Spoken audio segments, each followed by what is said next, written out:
அனைவருக்கும் வணக்கம். Welcome to Lotus NEET biology Tamil YouTube channel. நம்முடைய யூடியூப் சேனலில் நம்ம இப்போ இன்றைக்கி பார்க்க போகிற வீடியோ வந்து பார்த்தீங்கன்னா பிஜிடிஆர்பி எக்ஸாம் 2025ல் private school teacher to government school teacher வெற்றி ஃபார்முலா அப்படின்ற டாப்பிக்கில் தான் வந்து பார்த்தீங்கன்னா ஒரு மோட்டிவேஷன் வீடியோ பார்க்க போகிறோம். இந்த மோட்டிவேஷன் வீடியோ பார்க்குறதுக்கு முன்னாடி நான் போடுற வீடியோ பிடிச்சிருந்தால் மறக்காமல் சேனலை சப்ஸ்கிரைப் பண்ணுங்கள், வீடியோவை லைக் பண்ணுங்கள். இன்றைக்கான வீடியோக்குள்ளே போகலாம். ஃபஸ்ட்டு நம்ம எல்லாருமே வந்து பார்த்தீங்கன்னா நிறைய டீச்சர்ஸ் இந்த வீடியோ பார்த்துட்ருக்குறவங்க நிறைய பேர் ப்ரைவேட் ஸ்கூலில் டீச்சராக ஒர்க் பண்ணிகிட்ருக்கோம். ப்ரைவேட் ஸ்கூலில் டீச்சராக ஒர்க் பண்ணிட்டுருக்கிற எல்லாருக்குமே வந்து பார்த்தீங்கன்னா ஒரு ஆசை இருக்கும். நம்மளும் வந்து பார்த்தீங்கன்னா கவர்மெண்ட் ஸ்கூல் டீச்சராக ஜாயின் பண்ண முடியாதா அப்படின்னு சொல்லிட்டு எவ்ரி இயர் நம்மளும் வந்து பார்த்தீங்கன்னா டிஆர்பிக்காக காத்துக்கிட்டு இருக்கிறோம். டிஆர்பி எப்போ வரும்னு சொல்லிட்டு நோட்டிஃபிகேஷன் எப்போ வரும்னு கேட்டுக்கிட்டே தான் இருக்கிறோம். ஆனால் நம்மளுடைய ஒர்க் பேர்டன் நம்மளால் என்ன பண்ண முடியல அப்படின்னாக்கா அந்த கவர்மெண்ட் ஸ்கூல் டீச்சராக நம்மளால் ஜாயின் பண்ண முடியல.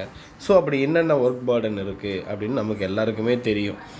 கிளாஸ் எடுக்கணும்னா கிளாஸுக்கு ப்ரிப்பேர் பண்ணணும், ப்ளஸ் வந்து பண்ணாக்கா டெஸ்ட் பேப்பர் இருக்கும், டெஸ்ட் பேப்பர் கரெக்ஷன் பண்ணணும். இந்த மாதிரி நிறைய ஸ்கூல் ஒர்க் இருக்கும். ஆனால் இந்த ஸ்கூல் ஒர்க் எல்லாம் தாண்டி தான் நம்ம என்ன பண்ணணும் அப்படின்னாக்கா அந்த கவர்மெண்ட் ஸ்கூல் டீச்சராக ஜாயின் பண்ணணும்னா அதுக்கு நிறைய வந்து பண்ணாக்கா நம்ம ஸ்மார்ட் ஒர்க் பண்ணணும். ஹார்ட் ஒர்க்குன்றது வந்து பண்ணாக்கா நம்மளால் பண்ண முடியாது. ஏன்னா ஹார்ட் ஒர்க் பண்ணணும்னா நிறைய டைம் தேவை. ஆனால் நம்மக்கிட்ட நிறைய டைம் இருக்கான்னா கண்டிப்பாக கிடையாது. அப்போது ப்ரைவேட் ஸ்கூல் டீச்சராக இருக்கிற எல்லாருக்கும் வந்து பண்ணாக்கா இந்த முறை வரக்கூடிய டிஆர்பி எக்ஸாம் வந்து பண்ணாக்கா ஒரு பெரிய கிஃப்ட் அப்படின்னு வச்சுக்கலாம். எப்படி சார் சொல்கிறீங்க அப்படின்னாக்கா இன்றைக்கி நான் போடுற வீடியோ வந்து பண்ணாக்கா ஏப்ரல் 28 சரியா. ஆல்மோஸ்ட் வந்து பண்ணாக்கா நிறைய ஸ்கூல் வந்து பண்ணாக்கா லீவ் விட்டுருப்பாங்க. ஏன்னா வந்து பண்ணாக்கா 10th 11th 12th எல்லாருக்கும் எக்ஸாம் முடிஞ்சிருச்சு. ஒரு சில ஸ்கூலில் 12th ஸ்பெஷல் கிளாஸ் போகும். அதர்வைஸ் வந்து பண்ணாக்கா மேக்ஸிமம் டீச்சர்ஸ்க்கு வந்து பண்ணாக்கா லீவ் இருக்கும். அப்போ நமக்கு எவ்வளோ நாள் லீவ் இருக்கும் அப்படின்னு பார்த்தீங்கன்னாக்கா மேபி மே மந்த் வரைக்கும் ஒரு மந்த்து லீவ் இருக்கலாம். இல்லை வந்து பண்ணாக்கா ஒரு 20 days கண்டிப்பாக லீவ் கிடைக்கும். அப்போ இருக்கிற அந்த 20 days எப்படி யூட்டிலைஸ் பண்ண போகிறோம் சரிங்களா. நான் ஸ்டார்டிங்லேயே சொல்லிட்டேன், ஹார்ட் ஒர்க் பண்ணுறதுக்கு எந்த விதமான வாய்ப்புமே நமக்கு இல்லை. ஏன்னா வந்து பண்ணாக்கா இந்த வீடியோ பார்த்துட்ருக்கிற நிறைய பேர் நம்ம வேலையை விட்டுட்டு படிக்க முடியாது. ஏன்னா நமக்கு வந்து பண்ணாக்கா இந்த கமிட்மெண்ட் நிறையா இருக்கும்.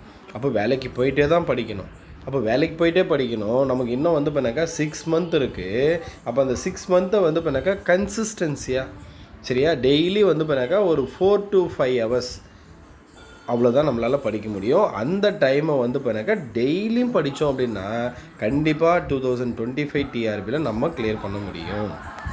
அப்போது அந்த 4 to 5 hours நம்ம என்ன படிக்கணும் அப்படின்றது ஃபஸ்ட்டு பார்க்கணும் சரியா. நாங்கள் ஸ்டார்டிங்லேயே இங்கே போட்டேன் சக்ஸஸ் ஃபார்முலா அப்படின்னு கொடுத்துட்டேன் சரியா. ப்ரைவேட் ஸ்கூல் டீச்சராக இருந்து கவர்மெண்ட் ஸ்கூல் டீச்சராக போனோம்னா ஃபஸ்ட்டு நம்மக்கிட்ட என்ன இருக்கணும், ஸ்மார்ட் ஒர்க் இருக்கணும்.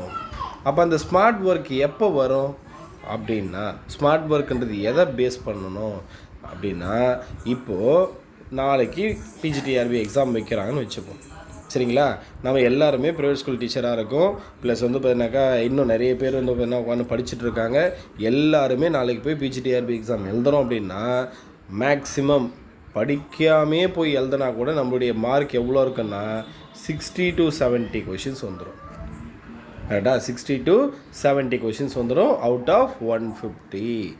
அப்போது நமக்கு கட் ஆஃபுக்கு எவ்வளோ வேணும்னா அபோவ் 100 வாங்கினீங்க அப்படின்னா போஸ்டிங்.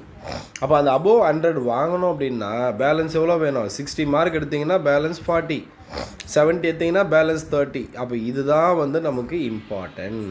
அப்போ அந்த மார்க் எடுக்கிறதுக்கு நம்ம என்ன பண்ணணும், அப்போ ஸ்மார்ட் ஒர்க் பண்ணணும். அப்போ அந்த ஸ்மார்ட் ஒர்க் எங்கேருந்து ஸ்டார்ட் பண்ணலாம் அப்படின்னா உங்களுடைய சிலபஸ் சரியா. டோட்டலாக வந்து பண்ணாக்கா மேஜரில் 110 மார்க் இருக்குது. அதில் டோட்டலாக எத்தனை யூனிட் இருக்குது, 10 யூனிட் இருக்கும். இப்போ இந்த 10 யூனிட்டை டீட்டெயிலாக அனலைஸ் பண்ணுங்கள். இந்த 10 யூனிட்டில் எந்த யூனிட் ரொம்ப ஈஸியான யூனிட் உங்களை பொறுத்த வரைக்கும், அது என்ன மேஜராக வேணாலும் இருக்கலாம். இப்போது ஃபார் எக்ஸாம்பிள் வந்து பண்ணாக்கா இந்த 5th யூனிட் ரொம்ப ஈஸி. அப்போது 10 யூனிட்னா ஒரு யூனிட்டுக்கு கண்டிப்பாக 10 கொஷினோ இல்லை வந்து பண்ணாக்கா 11 or 12 கொஷினோ கேட்பாங்க சரிங்களா. அப்போ 10 இல்லை 12 கொஷின்ஸ் வரும் அப்போது ஒரு யூனிட்டுக்கு. அப்போ அந்த 5th யூனிட் வந்து பண்ணாக்கா ரொம்ப ஈஸியான யூனிட். கண்டிப்பாக வந்து பண்ணாக்கா நான் படித்தா எத்தனை மார்க் வாங்க முடியும், எத்தனை கொஷின் வரும், 10 to 12 கொஷின் வரும். அப்போ நான் படித்தா 10 கொஷின் மேக்ஸிமம் 12 வருதுன்னா 10 கொஷின் கண்டிப்பாக நான் போட்டுருவேன்.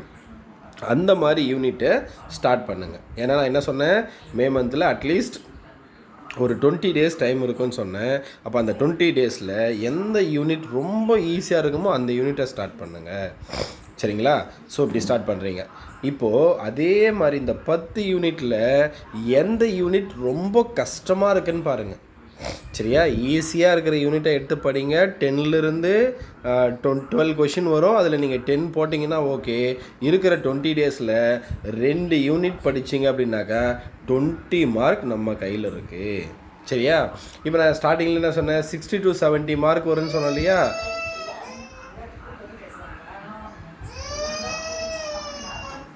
அப்போ 60 to 70 மார்க் வரும்னு சொன்னேன். அப்போ அந்த 60-70 மார்க் வந்து பாருங்கள், இது ஆட் ஆகுமானா கண்டிப்பாக கிடையாது. இதில் இந்த 10 to 12 கொஷின் நம்ம போகிறோம் இல்லையா, 20 கொஷின் சொன்னோம் இல்லையா, அந்த 20 கொஷின் மேபி சரியா இதிலிருந்தும் நமக்கு வந்து பண்ணாக்கா கெஸ்ஸிங்கில் போட்டிருக்கலாம். ஸோ அப்போ நான் சொல்கிறது எல்லாமே வந்து பண்ணாக்கா நம்முடைய ஸ்கோரை இன்க்ரீஸ் பண்ணுறதுக்கு, நம்மக்கிட்ட இருக்கிற பேசிக் நாலேஜை வச்சுட்டு 60 to 70 மார்க் வாங்கிடலாம். அப்போ அடிஷ்னலாக எப்படி மார்க்கை கெயின் பண்ணுறது அதுதான் பார்க்க போகிறோம். அப்போ இருக்கிற இந்த 20 டேஸில் நீங்கள் என்ன பண்ணுங்கள், அட்லீஸ்ட் உங்களுக்கு ரொம்ப ஈஸியாக இருக்கக்கூடிய 2 யூனிட்டை சூஸ் பண்ணுங்கள். அந்த 2 யூனிட்டை தரவு பண்ணிவிடுங்க ஃபஸ்ட் ஒன். அப்போது 20 மார்க் வந்து பண்ணாக்கா கன்ஃபார்மாக வந்துடும். அடுத்து என்ன சார் பண்ணணும் அப்படின்னா, அந்த 10 யூனிட்டில் எது ரொம்ப கஷ்டமாக இருக்குது, ஃபார் எக்ஸாம்பிள் 9th யூனிட்டும் 7th யூனிட்டும் எனக்கு ரொம்ப கஷ்டம், எனக்கு வந்து பண்ணாக்கா வரவே வராது. அப்போது இந்த வரவே வராதுன்னு இந்த கஷ்டமான யூனிட் சொல்கிறீங்க இல்லையா, இது உங்களுக்கு மட்டும் கஷ்டம் கிடையாது, மேக்ஸிமம் எல்லாருக்குமே கஷ்டமாக தான் இருக்கும். அப்போது இந்த 2 யூனிட்டை தவிர இதில் இன்னொரு யூனிட்டை சேர்த்துப்போம். சரிங்களா? 4th. இப்போ 3 யூனிட்டை தவிர பேலன்ஸ் எத்தனை இருக்குது, 7 யூனிட் இருக்குது. அப்போ இந்த 7 யூனிட்டை எல்லாருமே படிப்பாங்க. அந்த 7 யூனிட்டில் 70 மார்க் எல்லாருமே வாங்குவாங்க.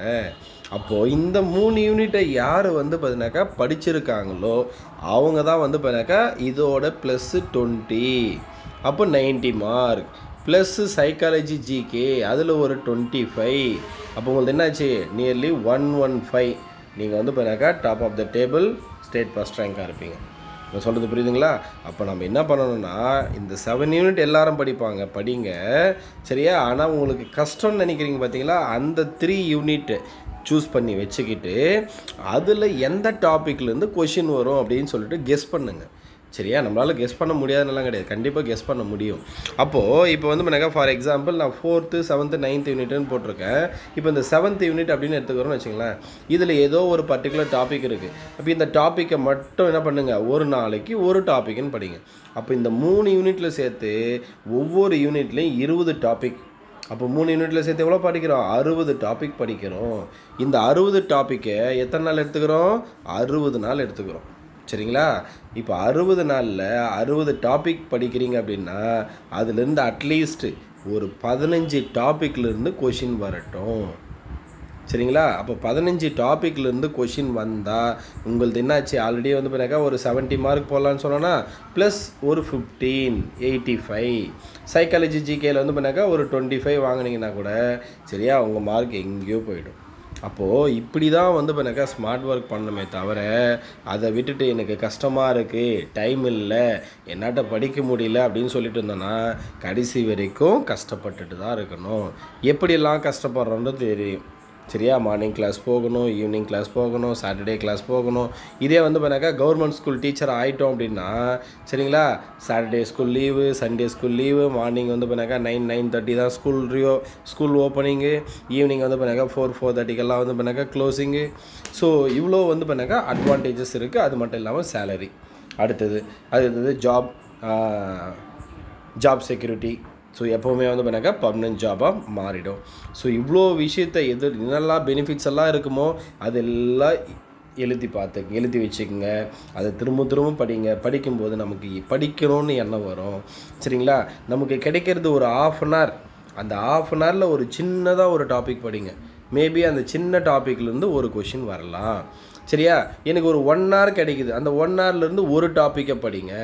சரியா? அப்போது உங்களுடைய சிலபஸை வச்சுக்கோங்க. சிலபஸ்லேருந்து ஒவ்வொரு வேர்டுக்கும் ஏதோ ஒரு வேர்டு இருக்குதுன்னு வச்சுங்களேன், அந்த வேர்டு ரிலேட்டடாக உங்கள்கிட்ட என்ன மெட்டீரியல் இருக்கோ அதை வச்சு ஒரு படிங்க. மேபி அதுலேருந்து வந்துடலாம். ஸோ அந்த மாதிரி ஸ்மார்ட் ஒர்க் பண்ணால் மட்டும்தான் ப்ரைவேட் ஸ்கூலில் இருக்கிற நம்மளால் கவர்மெண்ட் ஸ்கூலில் போயிட்டு டீச்சராக ஜாயின் பண்ண முடியும். இல்லை அப்படின்னா திரும்பவும் அடுத்த நோட்டிஃபிகேஷன் எப்போ வரும், அடுத்த நோட்டிஃபிகேஷன் எப்போ வரும்னு சொல்லிட்டு உட்காந்து ஏக்கத்தோடவே காத்துக்கிட்டு இருக்கிற மாதிரி இருக்கும். ஸோ இது மட்டும் இல்லாமல் அடிஷ்னலாக வந்து பண்ணாக்கா நீங்கள் கான்சன்ட்ரேட் பண்ண வேண்டிய ஏரியா அப்படின்னாக்கா சைக்காலஜி அண்டு ஜிகே. சரிங்களா? இதிலிருந்து 40 கொஷின்ஸ். இந்த 40லிருந்து அட்லீஸ்ட் நீங்கள் 20 போட்டிங்க அப்படின்னாவே ஆல்மோஸ்ட் உங்களுக்கு வந்து பண்ணாக்கா வேலை கன்ஃபார்ம் ஆகிடும். ஏன்னா உங்களுடைய மேஜரில் நான் சொன்னேன் படிக்காமல் போட்டாவே 60 to 70 கொஷின்னு. அப்போ படிச்சுட்டு போட்டிங்கன்னா எவ்வளோ வாங்கிடலாம்? குறைஞ்சது 80 to 90 கொஷின் வாங்கிடலாம். அப்போ இதில் ஒரு 20னா கூட 80னா 100, சப்போஸ் 90 வாங்கினீங்கன்னா 110. அப்போ 110ன்றது பெரிய மார்க். சரியா? மேக்ஸிமம் எந்த ஒரு மேஜராக இருந்தாலும் சரி 110 வாங்கினா எக்ஸப்ட் வந்து பண்ணாக்கா Tamil language, Tamil and English language. I think இந்த 2 லாங்குவேஜை தவிர மற்ற எல்லாத்துலேயுமே 110 எடுத்திங்கன்னா ஜென்ரல் கேட்டகரி மேபி உங்களுடைய ஸ்டேட் ஃபஸ்ட்டாக கூட இருக்கலாம் உங்கள் மார்க். ஸோ அப்போது இந்த சைக்காலஜி ஜிகே மார்க்கும் இம்பார்ட்டன்ட். அதுக்கும் நீங்கள் வந்து பண்ணாக்கா டெய்லி டைம் கொடுத்து படிங்க.